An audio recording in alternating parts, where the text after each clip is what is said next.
ကိုနိုင်ရေဒါဆိုလို့ရှိရင် SSRU မှာတက်ရမယ့် major တွေကဘာတွေလဲ SSRU မှာတော့အခုလောလောဆယ်မှာကျွန်တော်တို့ဒီ innovation management ပေါ့နော် innovation ဆိုတာဘာလဲဆိုတော့ဒီလူလောကကြီးရဲ့ technical ပဲဖြစ်ဖြစ်စီးပွားရေးလောက်တာပဲဖြစ်အရာအားလုံးမှာသူများတဲ့ထူးချွန်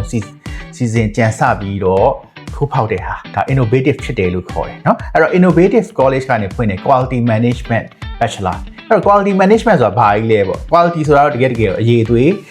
ဆိုတာအရာအားလုံးမှာရှိတယ်เนาะကျွန်တော်တို့ဒီ service နဲ့ပတ်သက်တာဟာလား hotel နဲ့ပတ်သက်တဲ့ service ပေးရတယ်ဒီ service ရဲ့အရေးသွေးရှိတယ်ဟုတ်လား competency နဲ့ပတ်သက်တဲ့ competency ရဲ့အရေးသွေးရှိတယ်အဲ့တော့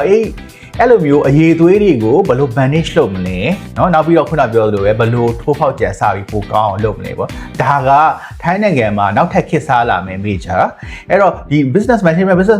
မှာလည်း business management ဒီနေရာမှာလည်း business management တွေအများကြီးပဲဒါပေမဲ့အဲ့ဟာတွေရဲ့စလို့ရှိရင်အဲ့ဒါတွေကို quality ပြန်ထိန်းမယ်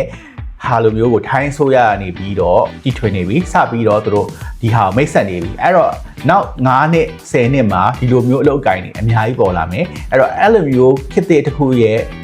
အစဖြစ်တဲ့ major အရင်စိတ်ဝင်စားဖို့ကောင်းတယ်